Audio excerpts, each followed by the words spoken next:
Today we're going to be playing a game that I spend entirely too much time, especially at the moment, and it's called Don't Starve Together. So I guess we kind of are playing together in this sense, but generally I play it quite solo. Not really the point of the game. There is a single player version available called Don't Starve, but that's not what I plumped for. So I'm just choosing my character, and I've got a couple of favourites. I used to like playing as the little robot, but at the moment it's normally Wigfrid that I go for, because I like to make things easy for myself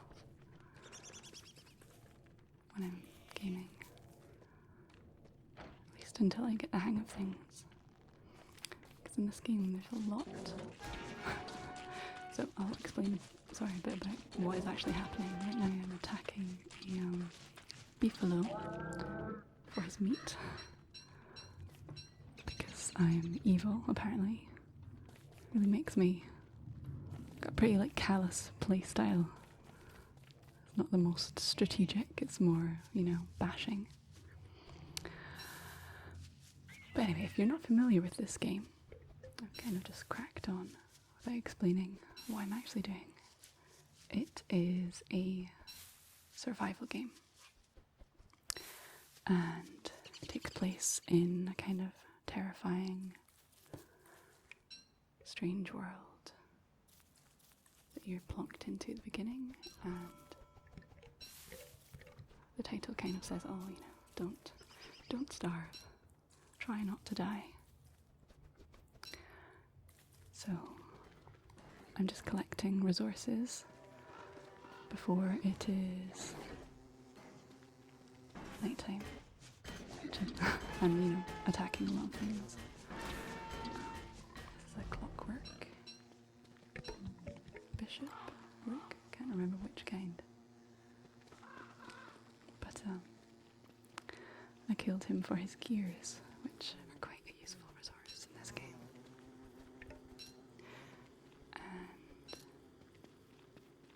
There's kind of an urgency to the beginning of a game. Well, to the game in general. And that's just the map, so I'm just having a look at the area I've explored so far. Because at night time, if you don't have some kind of light and enough fuel to keep it going, you will be killed by the darkness. Not the band, but a monster lurking in the depths of the darkness. So you can see the dial at the top right. It lets you know where you are in the day, in the sunset, and the nighttime. And so I'm picking up flint, picking grass and saplings, so that I'm going to be able to make a torch to light my way, or so that I can make a campfire. Let's see. And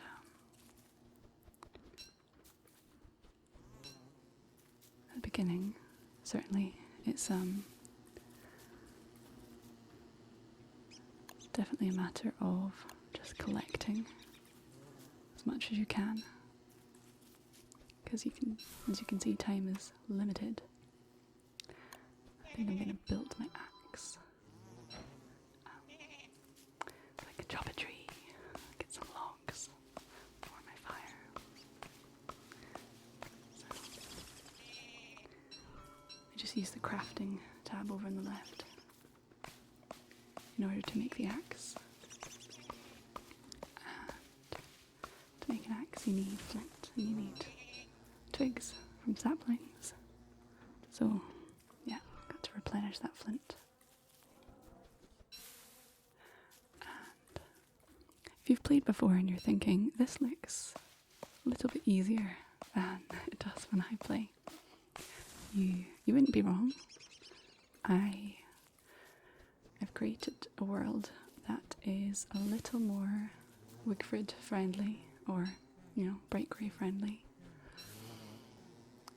Right. Because this character is quite strong, quite good at combat, and her drawback is she can only eat meat. She can't eat berries or carrots. There's a carrot there. Which means she's got to be quite aggressive, which turns out I quite enjoy. So what I've done is I've added in some extra animals, like the beefalo that I started off by quite unceremoniously murdering, and little springy volt goats, and lots of pigs as well.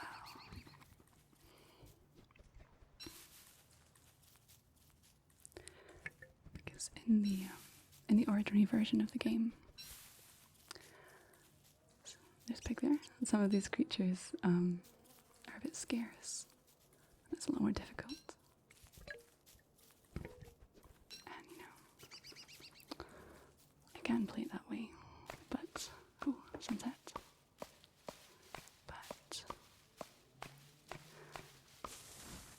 I quite enjoy having a world overrun by big lumbering beasts.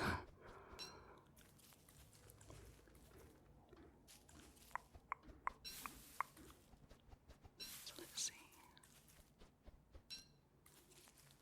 I've got my inventory at the bottom. I've not got that much yet. I've not filled the slots or anything. Got some meat to eat and a bunch of resources that I've collected, but I've not maxed anything out.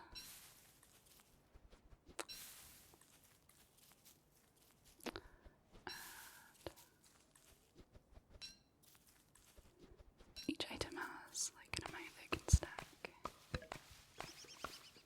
So once you run out of that and you run out of slots, that's you.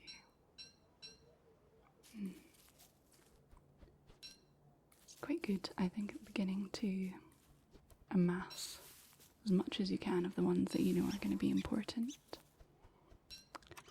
in case you have nighttime campfire. So I cut it a bit fine there. It was just as the arrow was starting to go towards the night. There we go. Got my campfire ready. As you can see, it's getting very dark, very spooky. And I chopped one last tree. And I'm just going to cook the meat because it's a bit damaging to your health if you just eat it raw, which makes sense.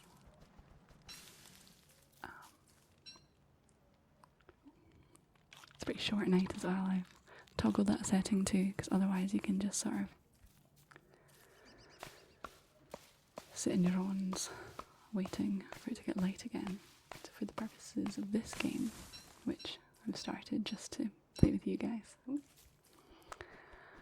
the night is going to be a bit shorter.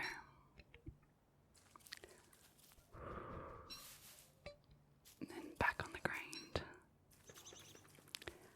How I like to play this as well is, you can, as you can see, to run around the perimeter of the world initially for a certain amount of days, or until I've mapped it all. Because there's different resources and there's different challenges in each area of the world. And it's really useful to know where everything is. So you can start building a base as well. That's not in a colossally stupid place, which I've definitely done before.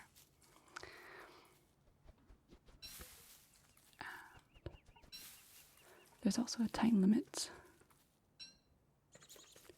on certain things because, as well as days, as well as the rhythms of the days, we have seasons as well. And so, it's currently autumn. Harvest. and it'll be winter next, which the first time I played, I lasted about 15 seconds maybe. There's a freezing hazard in wintertime, which, if I'm perfectly honest, is a ball ache, but if you're prepared. Oh, I feel really bad. He just soiled himself in that beefalo while I was attacking him. Sorry buddy. Had to be done. A bit ruthless.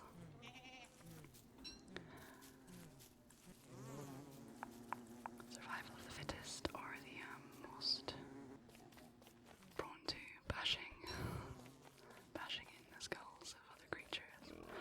Wow, it's quite dark, really, isn't it? There's some frogs. Those guys are the worst. Stay away from those. They knock stuff out your hand, and they're generally just little D-bags. So keep away from them. I'm just racing around the edge of the world. I really love the illustration style, especially the textures of things. Like if you can see the ocean there, it's got all these lovely spirals inside it. Oh, shall I? Hello, waits. Oh.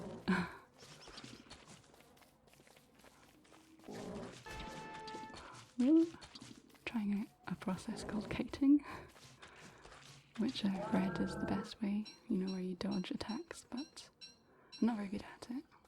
I tend to just take a lot of the hits.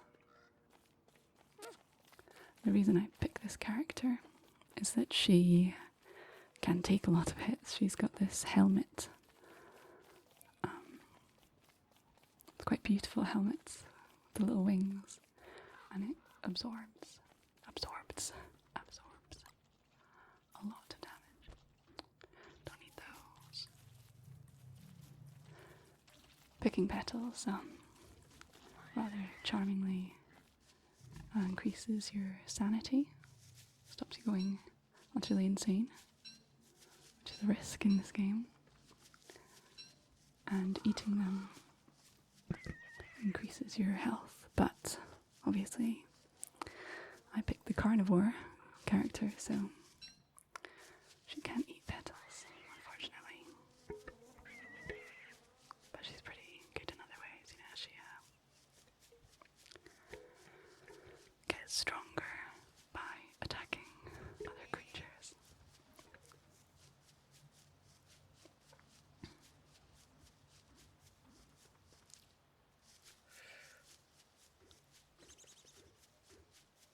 Little goat buddy. They look quite innocuous, but if there's any lightning and they get charged up,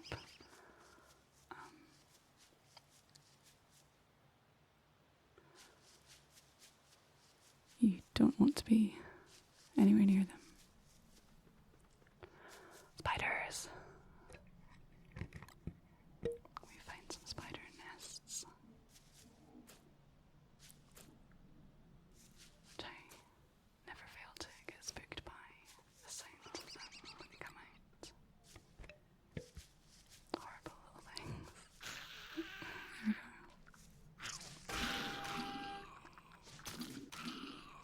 I mean, in a way they're kind of cute. I don't know. But they can cause a real problem if you're not adequately prepared. If you've not got some armor or something, and they all swarm out, so they can really scream. And the reason I'm attacking them right now and destroying their nests is to get valuable resources, such as silk, which you can make wormhole. You can make a lot of useful things with traps and such.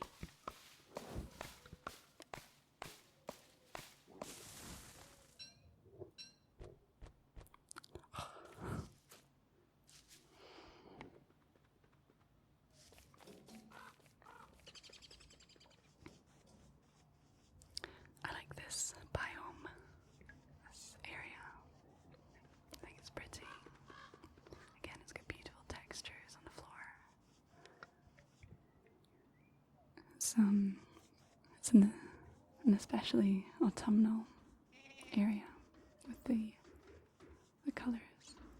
Oh, marble sit down on that. It's good armour, but really slows you down. Oh, nighttime. Oh, fire. There we go. And yeah, because I'm horrible, I might attack these guys. They're too hard to catch in the daytime, so like a coward, I'm gonna wake them up from their sleep and farm their meat, essentially. What a horrible game. So now I've got like 10 raw meat, 3 cooked meat. That's pretty filling. Yeah. I love the pigs. There's the hunger meter and the health and the sanity. Oh, that's annoying.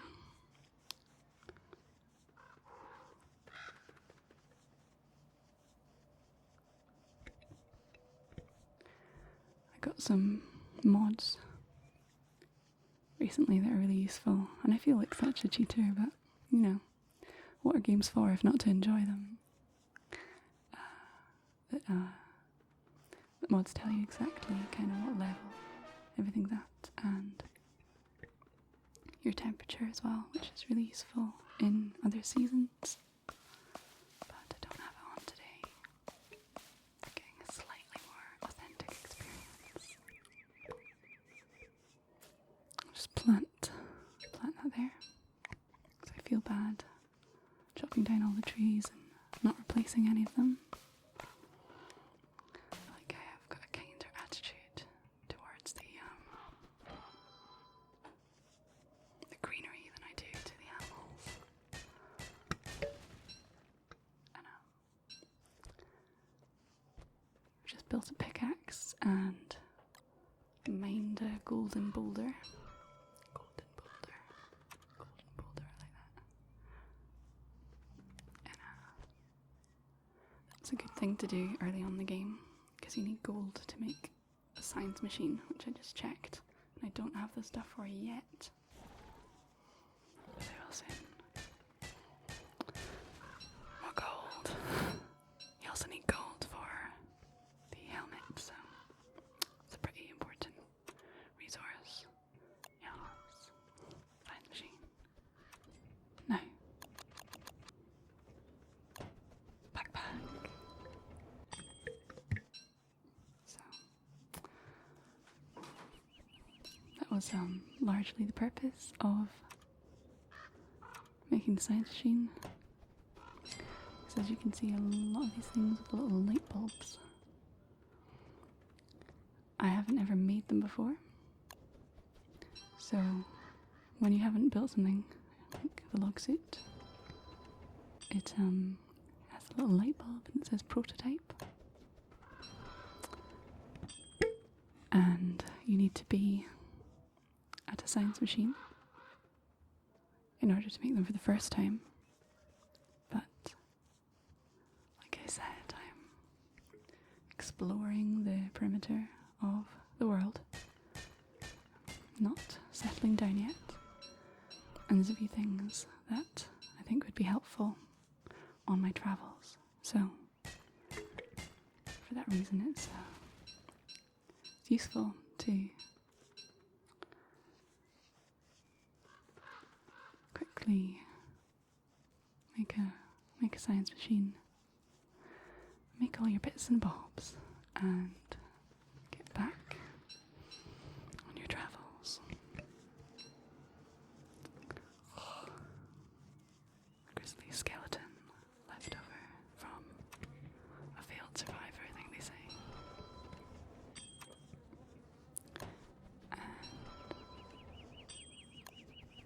You can build things without placing them, which is what I'm doing now. I've just made all the components of an alchemy engine, which is like pimped up version of a science machine. So I've got that kind of in my pocket. It's been built. That's why the icon's blue. But I don't have to pick a permanent place for it until I find somewhere to settle, which is good. And let's see, what time is it? Still daytime, so just gathering.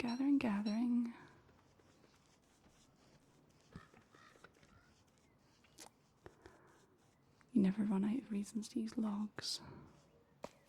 Stones, rocks, pretty important. Twigs, grass, so.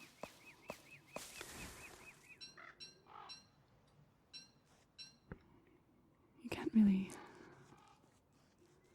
be lazing about. There's another wormhole. Jumping in those will take you to a different point in the map, which can be really useful and for running away from enemies, but it also makes you go a bit insane, as I suppose it would. Kind of mind bending, you know, to hop through dimensions.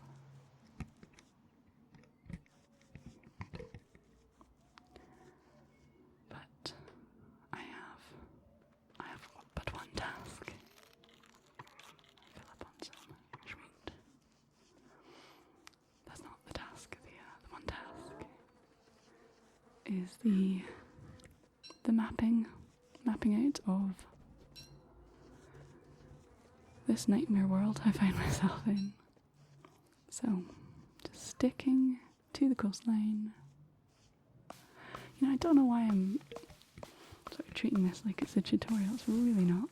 I'm the last person you would ask if you wanted to know how to really play this game properly. It's more of a hangout, but I suppose I just feel like I should explain some stuff so it's not just a mystery what I'm doing. Let me know if you are interested in a sequel or a series, and then I guess it would become a bit more laid back, a bit more chatty. Because I'd let go of the urge to explain everything I'm doing. Torch time.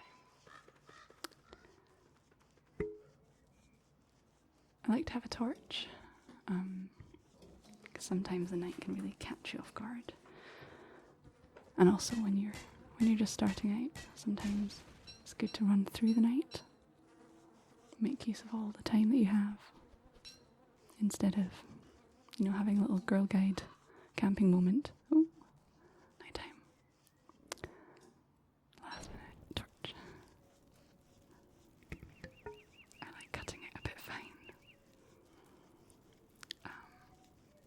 The thing about this game is that when you die, unless you find a touchstone point to resurrect yourself, or if you build what's called a meat effigy, you have to start from the beginning, which can be a real bummer if you've spent ages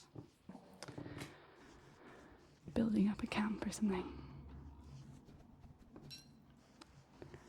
And when I was learning how to play, that happened a lot of deaths.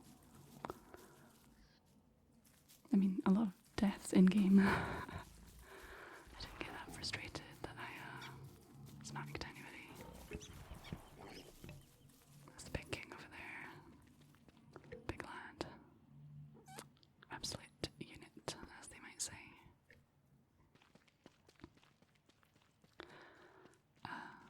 But I think the dying thing is actually pretty good in a way. Because hopefully every time that you die, you know, from a horde of spiders or the darkness, Or something stupid like setting yourself on fire, which I've also done. The next time you start playing, you know not to do that thing. So it's quite a brutal process of learning and adapting. Just picking the tumbleweed.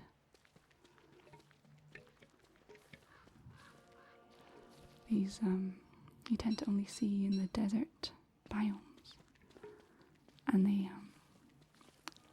usually have grass and twigs in them, but sometimes they have cool other items. So I like opening them just in case there's a surprise. Oh, is that a live rabbit? Murder. And I'm going to drop the frazzled wires that I picked up there because there's really nothing I can do with that. At least at the moment. At least without a 4-year electrician degree. That's not a game thing, that's just me talking rubbish. Don't look it up.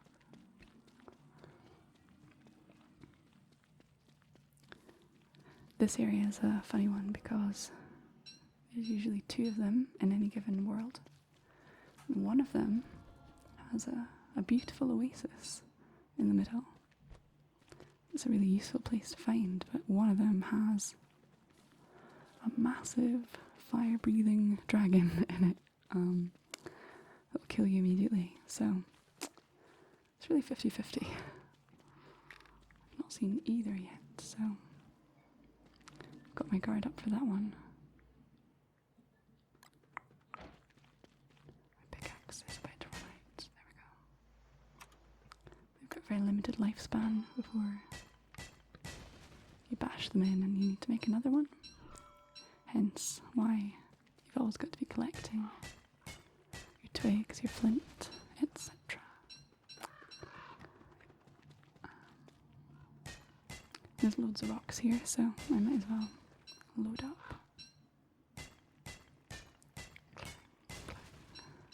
It's a fun noise.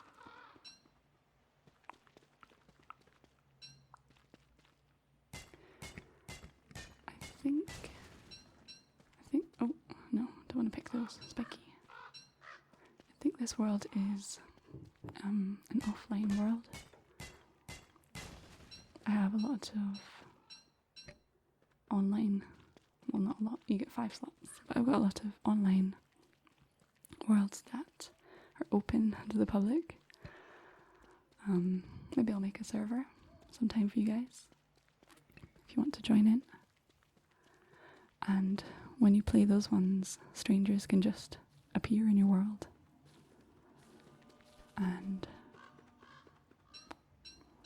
it's kind of funny sometimes, seeing someone else running past you on fire. But I get paranoid sometimes that they're going to steal my stuff. Very much an only child in regards to sharing. But this one is an offline game, so there's no risk of that. It's just our world at the moment. No nasty surprises, except all the nasty surprises in game. Oh, yep, I can see some hounds up there. Not nice at all. I seem to have wandered into their lair.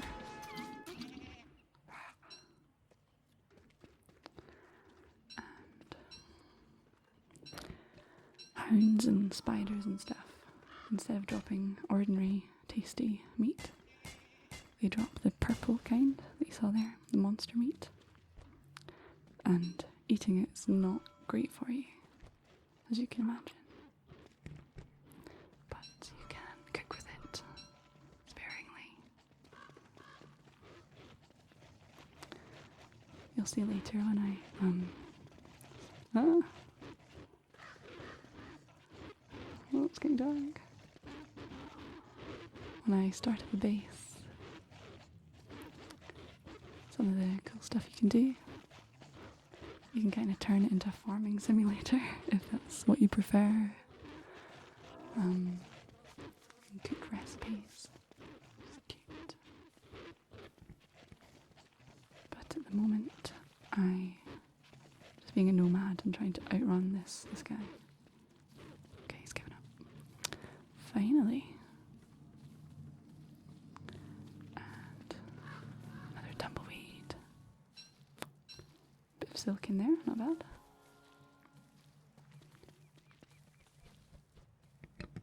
Anything good? Nope. Boring. I'm gonna pick some flower and see if it'll bring my brain up a little bit. My sanity.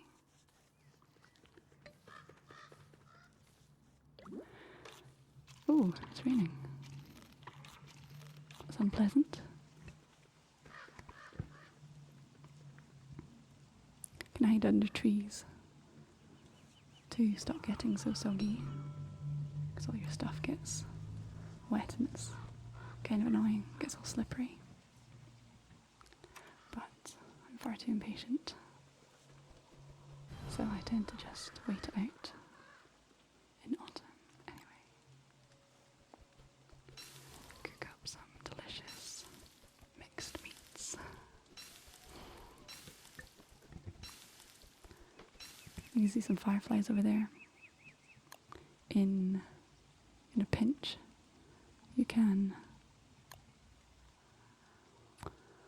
avoid the darkness by standing in little clouds of fireflies, but they disappear after you walk to them, so you have to kind of run in between different patches of firefly, and it's incredibly stressful, so I don't recommend.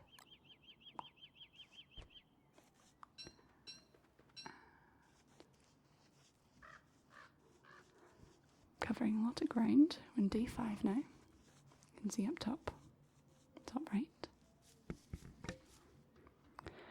We've got until day 20, which is when winter sets in. I'm not going to do the obvious Game of Thrones joke because I feel like that is tired. But the sentiment applies. Ooh, pig fight. Pigs are quite peaceful, so you can chill out around them. But they attack monsters nearby. So they're kind of lads, to be honest. Kind of cool guys. Good to have around. If you befriend them, you can see what their names are, which is really nice.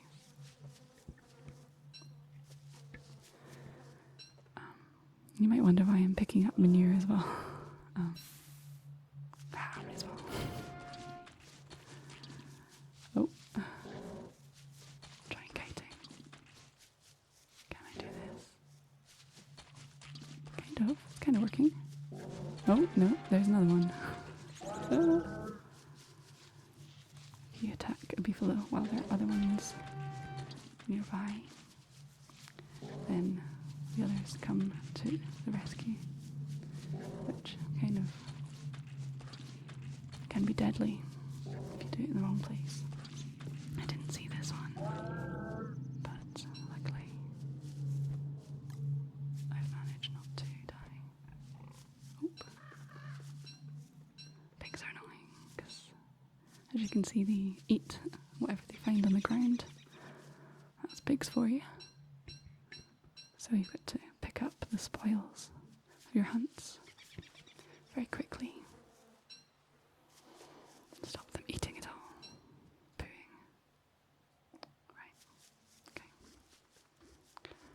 So yeah, I was saying about manure. Manure is useful. You can use it for farming and farming. And also as fire fuel. That's the word. Fuel. Fire fodder. I don't think that's going to catch on anytime soon.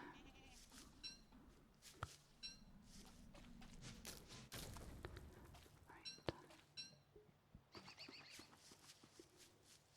when I used to play, I used to leave the spider nests. Because obviously when you destroy them, you can't get the resources anymore. But having played this a lot now, there are enough spiders in this world that, you know, it can definitely stand to be pruned down a bit. There's some areas that just turn into absolute hellscapes. They're full of spiders everywhere, so I don't feel too bad about trying to control that a little.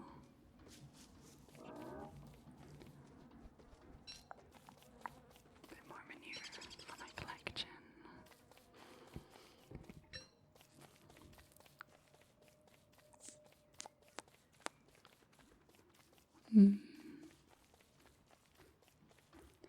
Yeah, I don't know if I've picked the best technique for this game, the most watchable, this whole perimeter thing. It's really not that exciting to watch. If you stick with me, next time I will get to building some stuff, get to exploring in a bit less of a rigid way.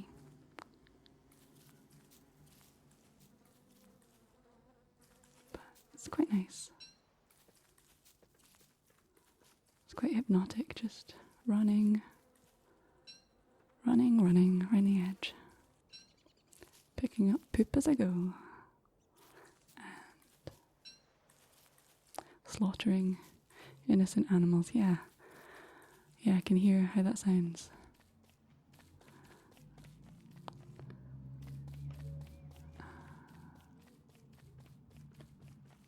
What's annoying is that when you run on these roads, the brick road and the kind of shadow road, you go double speed, I think.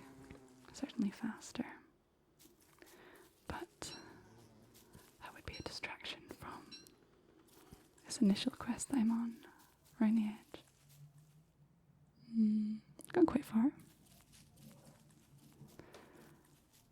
So we don't get to travel at light speed till a bit later on. Patience. More twigs. Always twigs.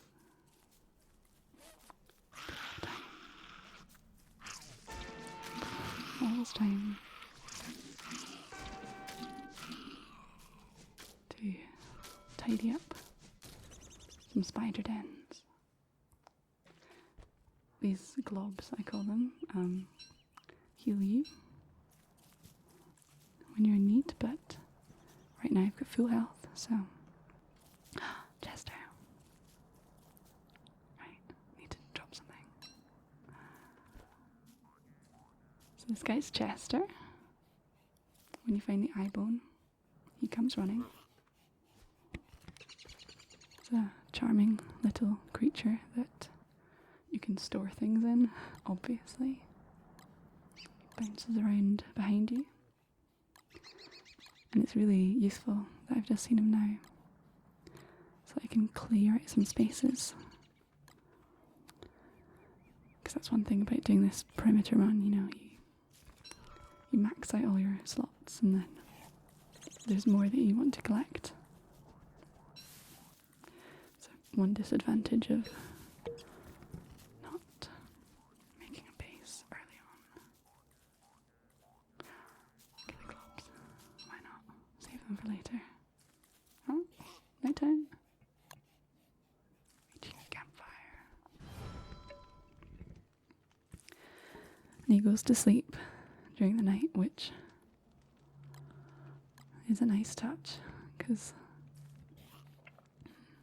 I feel a bit bad about using him in this way for no reward.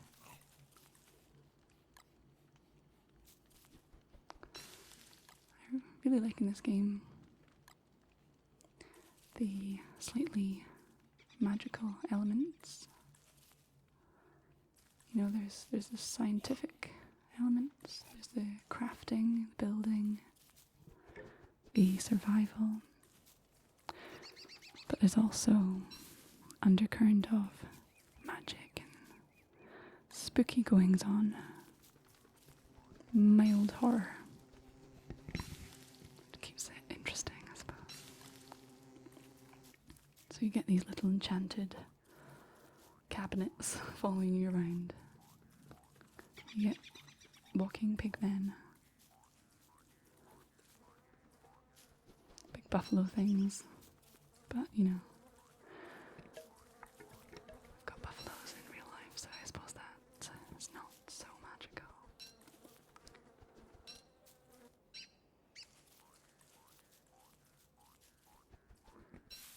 I haven't really delved too much into the magic side of things.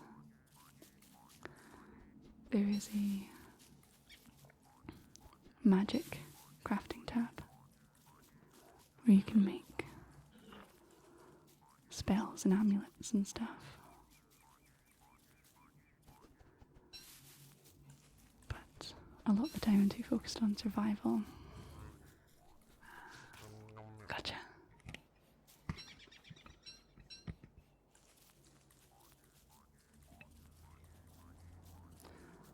Those moles are also little tea bags.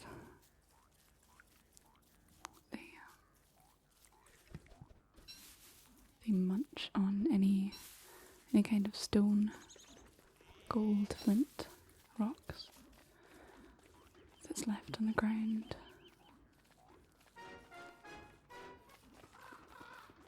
Oh, spooky. Mysterious.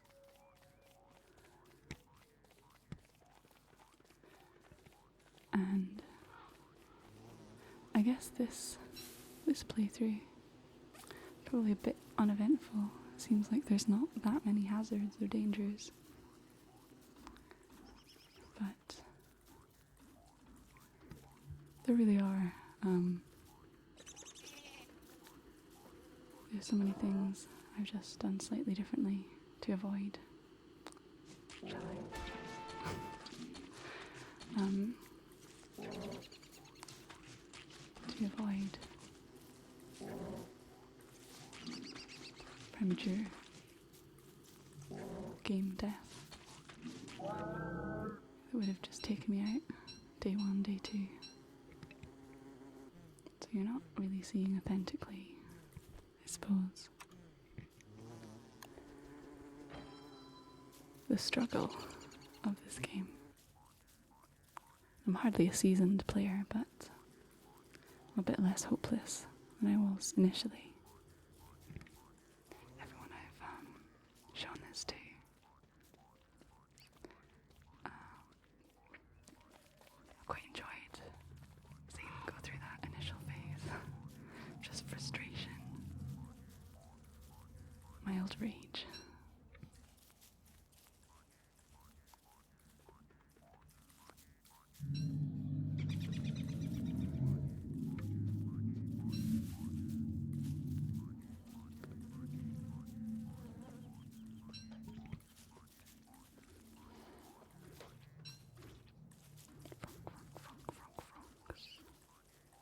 Stay away from the frogs. Minions of Satan. It's my affectionate name for them.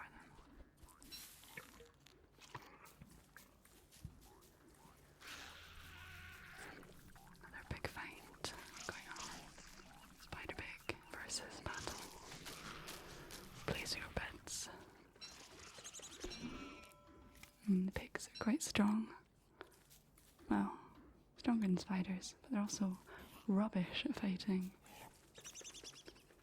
They do one punch and sort of run around haplessly before they come back. And they get into a lot of scrapes from their somewhat belligerent nature. Oh gosh, there's so many spiders here. Ruining a perfectly lovely forest.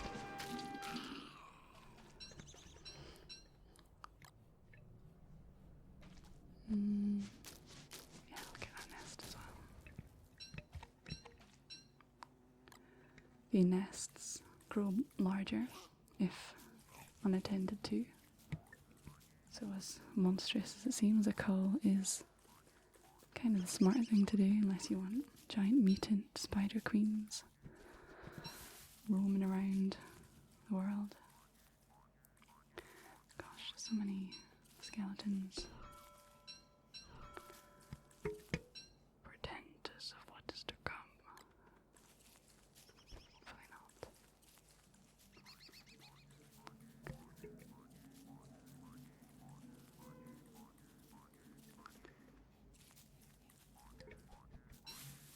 Sunset. I think we've covered pretty good ground today, to be honest. We've done well. Getting a good idea of the landscape, the lay of the land.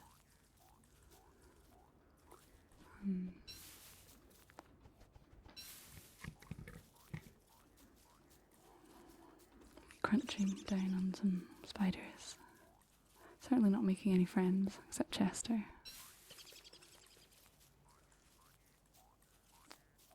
But it's not bad for a first go of this world. And annoyingly, you can't pause this game. So it can turn you into a bit of an otaku, you know. I mean, I'm not going as far as to pee in bottles or anything, but you definitely hold it in a while when you get sucked in to a game. But you can exit, disconnect the server, and come back later, which probably makes the pausing thing sound like a non-issue, because surely you can just disconnect and then go right back in. But I'll tell you right now, that's not how it works. You're really stuck in. Gosh, I love being chased by killer bees through the night. Hours of fun. Sometimes it's a bit scary running through the night with a torch, because you don't know what zone you're walking into. You don't know what's lurking in the darkness. But we made it.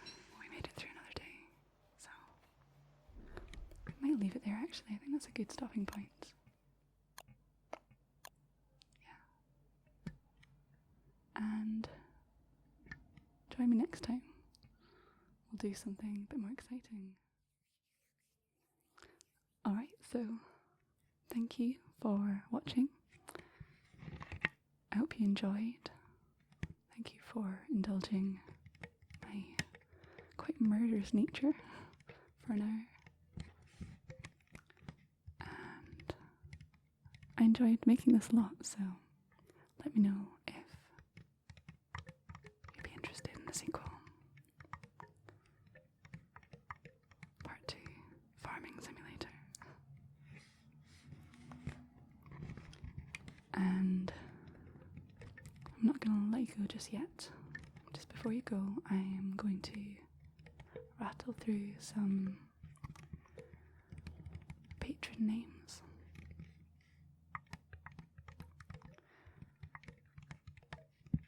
Because it's March and I haven't done it yet and time is running out and these guys are the best. And they have pretty tingly names, honestly, so yeah. Okay. Mikey, Mikey, Mikey, Mikey, Mikey, Mikey, Mikey, Mikey, Mikey, Mikey, Mikey, Mikey, James, James, James, James, James, James, James.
this is